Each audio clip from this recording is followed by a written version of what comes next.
Are you good to go? I think, yeah, it didn't pop up on the screen. It did not? Okay. No, Well, hold on. I guess we're good. I guess we're good. I'm just going to double check. It's recording, so here's hoping. Okay, all right.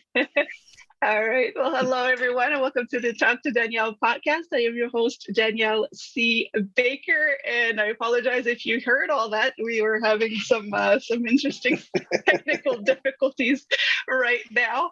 I just want to make sure that we are recording. Yes, we are. Okay.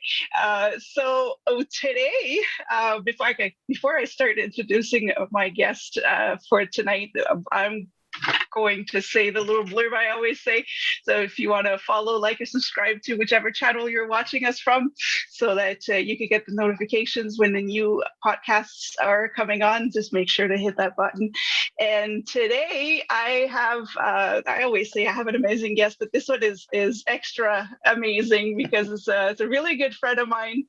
We've known each other forever, at least a good 25 years. We've done a life sentence together.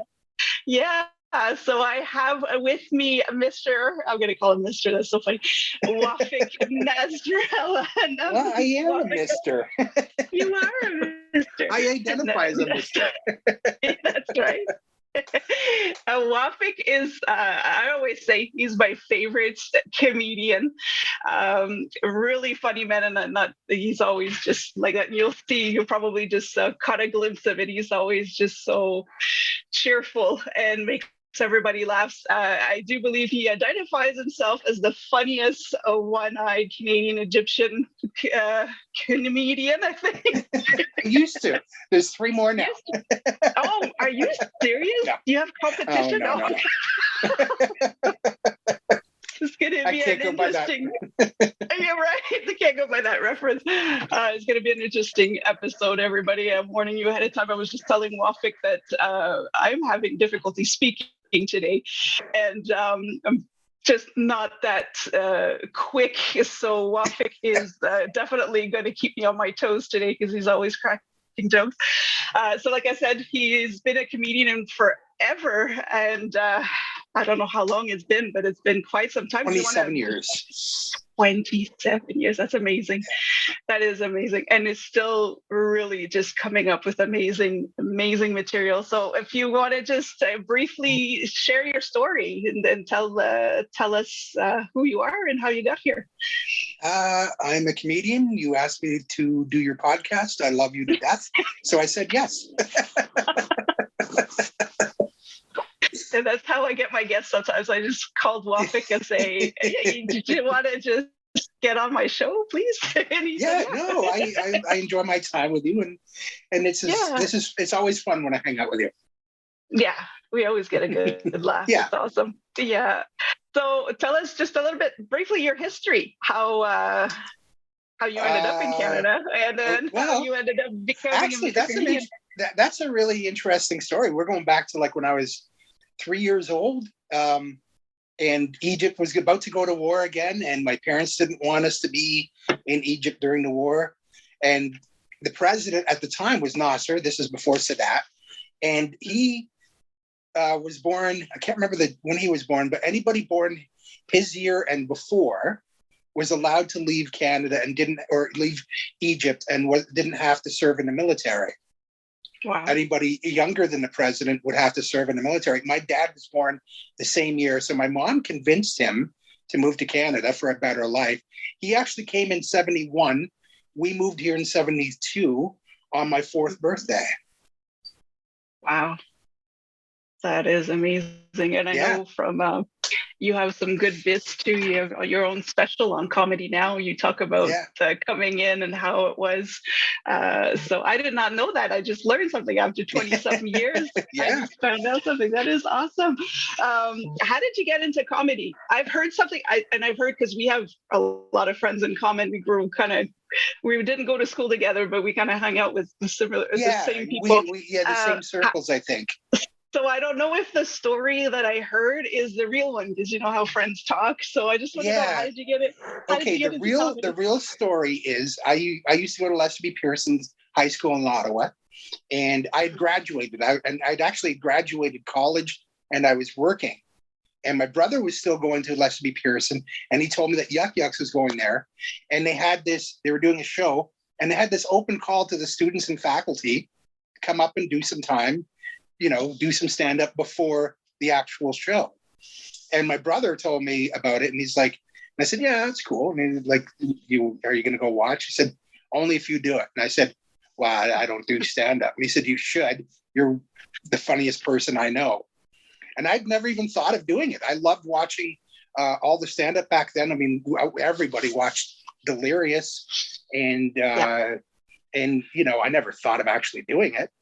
So I wrote some stuff. They wouldn't let me do it at the school because I wasn't even as an alumni, I couldn't do it.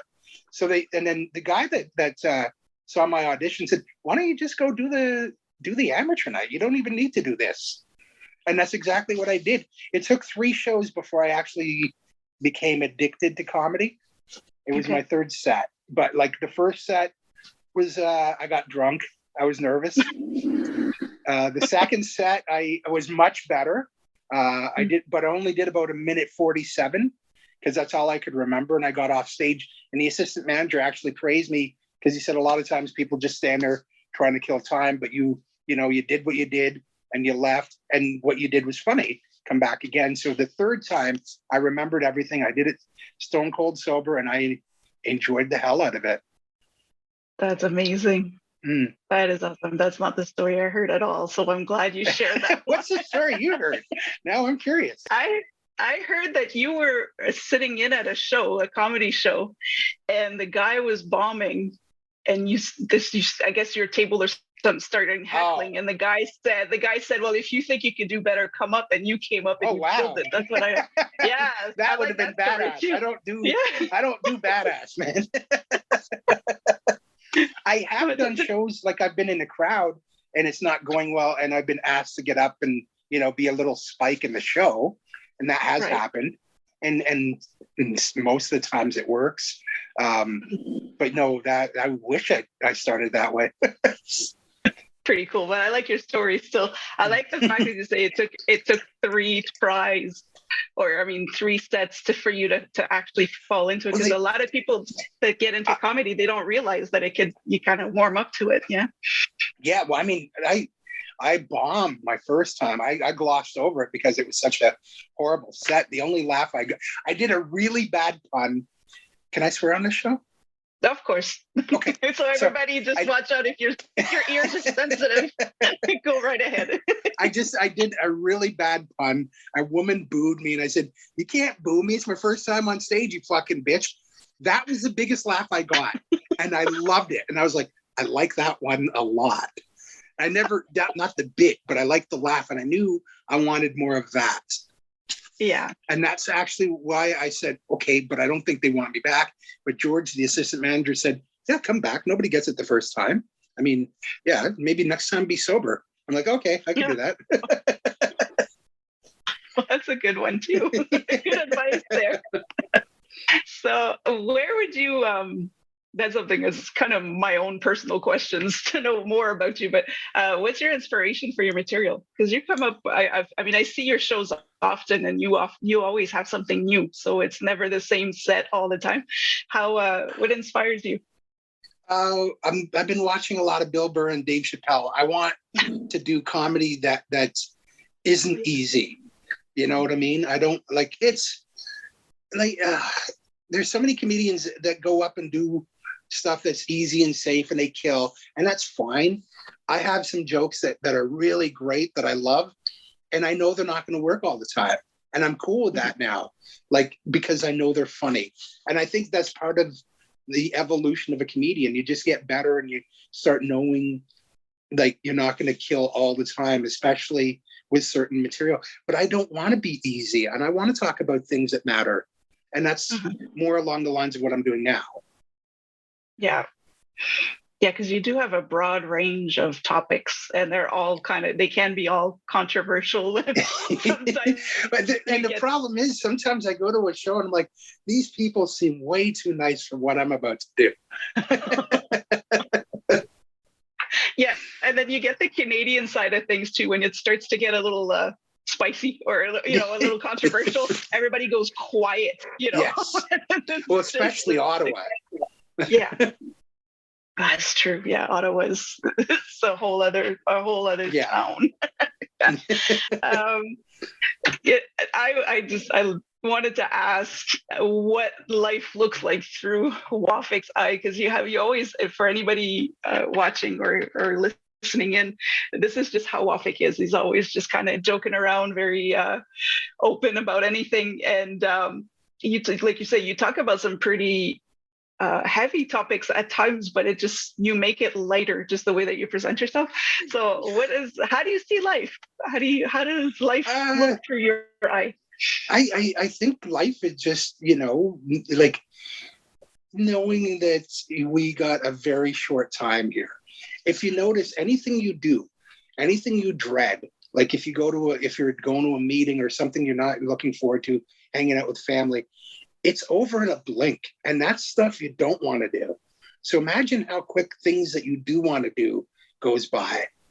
And that's why I always say, enjoy every second of every second, because it'll be done quick and you'll be looking back going, I didn't enjoy it as much as I should have.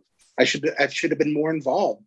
And that's why the one thing that drives me crazy about my days of when I was on drugs and weed, I lost so much time being in clouds and foggy, and just now the clarity and knowing how much of life I missed. I've gone through 20 years just in a haze. Right. Yeah. Sorry, go ahead. So now I'm just trying to enjoy and make up for that time. Mm-hmm. And that's good. And I'm glad you brought that up, but I appreciate you bringing that up, because that is the reality of the field that you're in, with when you mentioned about, getting drunk before this set. Yeah. So it is a reality. How long have you been sober? I know you've mentioned that the other day, but I forget. It'll be 7 years in January 1st. Amazing.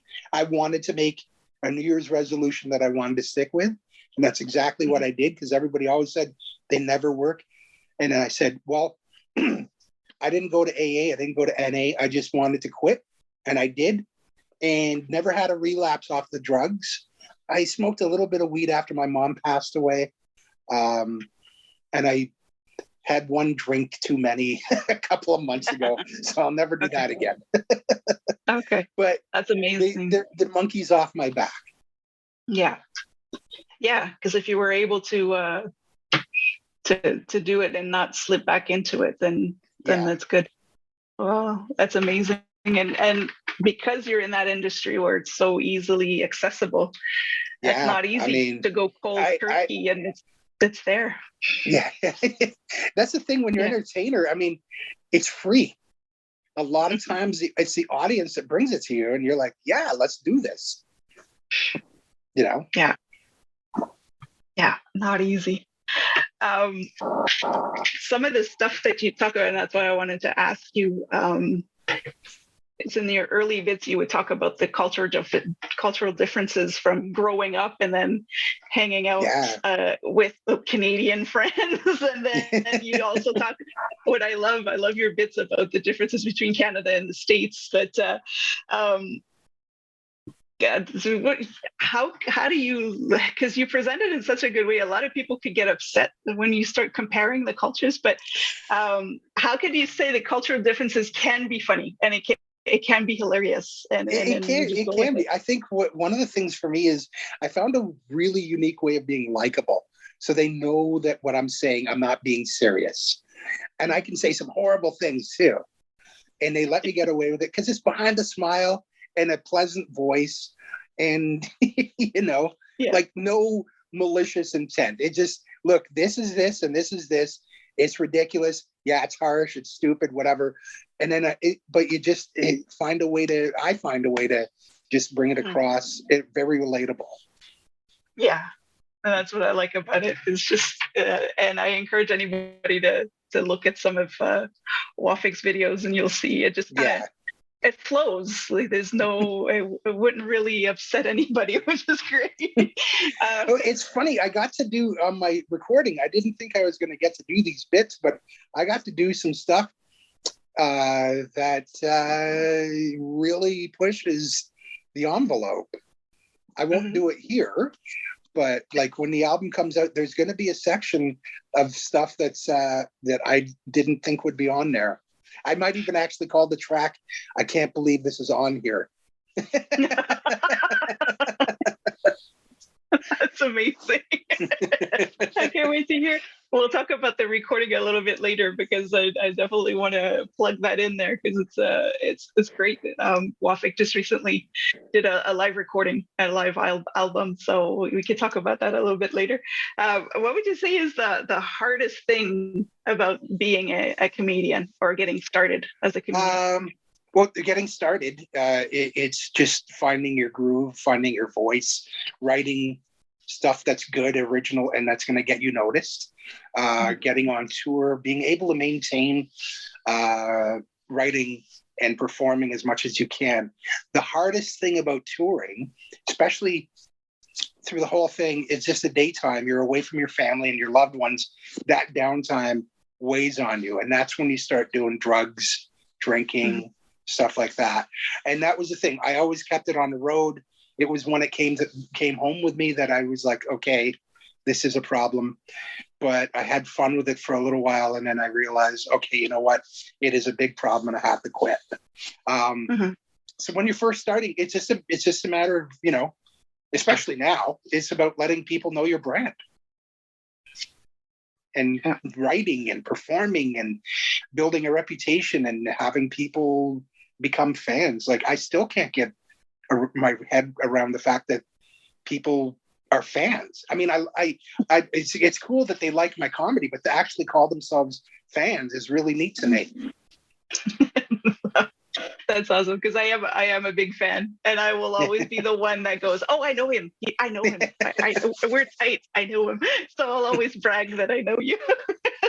So, that's awesome.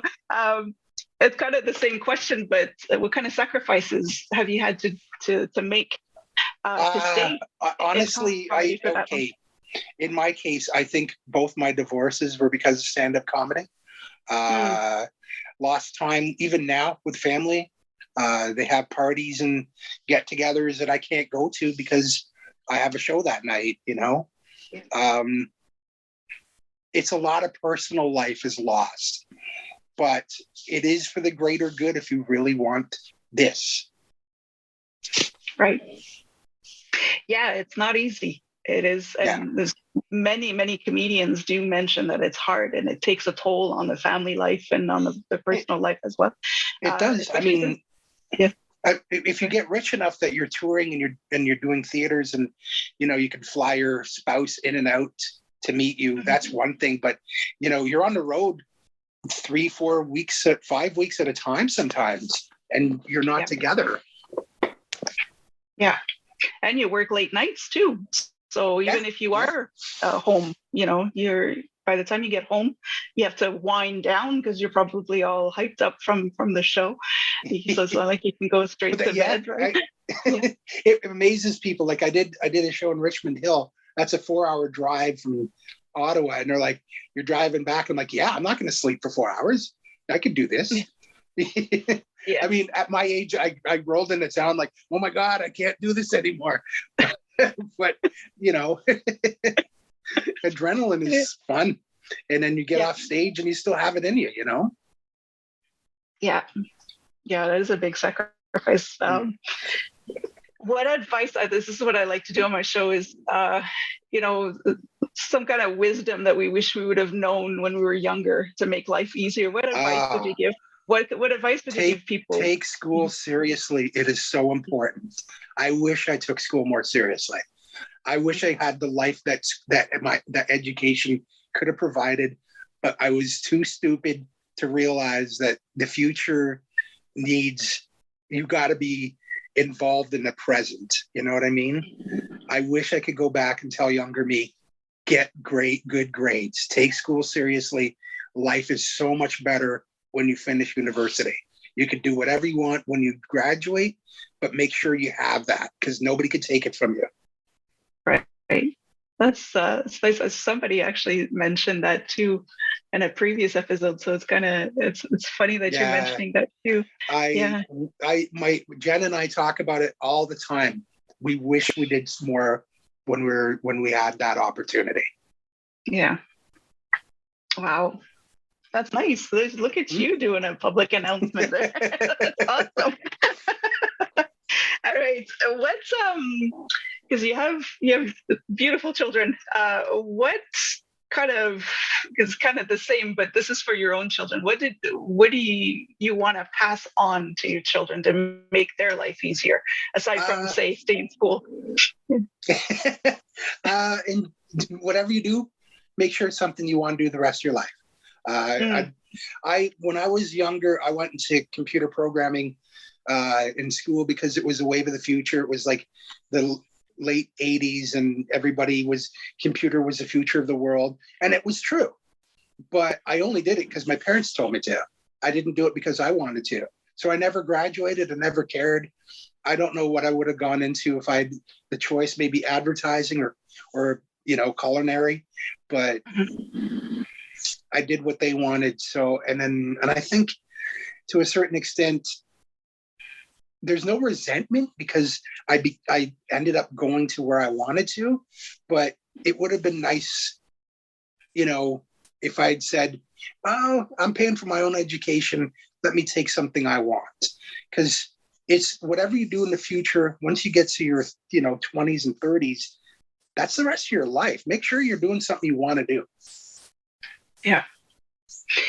I'm glad you mentioned that because I'm definitely with you on that one where a lot of children are pressured into, or young adults are pressured into going something that they really don't want to, but it's just what their parents want. So it doesn't work. It's even worse now. I mean, parents are deciding the gender for their own children, and it's no longer about what they're born as.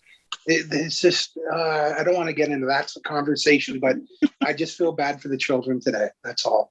Yeah, no, but it's true that if we can tell our children, just do what you love, because if you don't, and I mean, I've lived that, doing something that I wasn't comfortable with, it eats away at you slowly. It does. And then 10, 15 years later, you're just a shell of a person going, how did I get here? So, yeah. We don't want that for our kids, for sure. All right, let's get into the fun stuff. What's new? What do you got going on? You did your live recording. What do you got? What's going on with Wafik right now? Just performing wherever I can and having fun. Had a really fun summer with the family. We went to the States a lot, went to a couple of concerts. And I think just, like having more meaningful time with my family, really. Nice. Everybody's got COVID, but it'll be okay when they're better. Exactly right. We travel everywhere and come back sick. Yeah, that's right. It builds character. That way. I can't breathe. I can't smell anything. You'll be fine. You'll be fine. Just drink more water. That's right. This water has no flavor. Water has no flavor. There you go. It all works. Yeah, my son he lost his sense of taste, my oldest one. And it's funny because we cook and he's like, is this supposed to taste that way? Because he's upset. Yeah, exactly. He's like, I can't believe I still don't have it. 2 years later, I still don't have my taste. He's really upset about it. Wow, really? Yeah. He got it bad, and actually in 2020. Yeah. Tell him to come over. I'll make him something he'll taste. Oh no, I'm afraid to ask. Lots of salt and pepper. Okay. All right. That's okay. So I'm like, what are you feeding my child? Oh, I wasn't being perverted. No. I didn't even think of that. I'm just thinking, Let's just burn something. Just burn something. Now, for anybody who's interested, what is the live album coming out? I'm hoping November. A couple of things to edit, and well, actually, I'm major at it. There's a couple of things to fix up, and then hopefully, yeah, by the end of October. Well, probably not by the end of October. Somewhere before December. Okay. I'd like it to be out for Christmas. Yeah, that would be nice. You've had another album out before, haven't you? Yeah, I never pulled the trigger and released it. I sent it to XM and it's gotten played on XM radio, but yeah, I never released it to the general population. This one will be for sure. That's awesome. I can't wait to see it. Before we go on with how we can reach you and how people can follow you, I always ask this question to all my guests. It's a promise I made to a little girl a while back. So the big question is, what do you want to be when you grow up? I'm being it. You're doing it, yeah? Yeah. I got a day job I like. I got a night job I love. And I can dictate my time and energy. I can spend as much time with my family as I want to and not sacrifice them anymore. And that's an amazing thing. I feel bad for the time I lost with the previous people. I can't make up for that. But the people that matter will get my time. And I'm spending as much time with my family because, you know, ultimately nowadays, you do whatever you can, whenever you can. And I feel bad for the time I lost. But like you said earlier, it's part of the sacrifice. Mm-hmm. But I'm not sacrificing as much anymore. And that's a good thing. That is a good thing. Yeah. And then the fact that you are exactly where you want to be right now, that's incredible. Yeah. That's a huge success story. That's amazing. How can people follow you, reach you, or contact you? I'm only on Facebook. So I don't understand Instagram. I don't understand Twitter. So Facebook is where you can find me. I perform a lot in Ottawa, and I'll go anywhere that I can drive back the same night, or if you make it worth my while. Right. Yeah. Right. That's awesome that you get to choose now. You don't have to go everywhere that's being offered. You get to choose what works for you. And I'll put if somebody calls me and says, "You want to go to Sudbury?" and I'll be like, "Maybe." And then they'll tell me how much, and I'll say yes or no based on that. That's right. Yeah. And if everything is paid for or not. Yeah. That's right. Well, I'll put your Facebook information in the description of this episode and in the comments so people can follow you. And, I have my fan page they can follow. Okay, yes. I'll just write this down as well as the fan page. So thank you so much. We kept it clean. I'm kind of surprised. Yeah, I'm surprised too, actually. But yeah. We didn't delve too much into the addiction. No, unless you want to. It's up to you. But if you're good with this, we could do another episode sometime where we're actually we should do another person episode. To person. Yeah, person to person, so they can see your dynamic in action. That's awesome. Yeah, thank you so much. It might be more fun. Yeah, that's what I was thinking. That we could do one where we could just go back and forth and have a good laugh. So thank you so much for coming on, and for everybody watching. Make sure you like and subscribe to the channel. Follow the channel. Go and check out Wafik on Facebook, on the Book of Faces, and follow him as well. And keep a lookout for his live album that will be coming out hopefully by Christmas. That would be awesome. Yeah. Thank you so much. And for everybody that's watching or listening, until next time, stay safe, stay awesome, and we'll talk soon.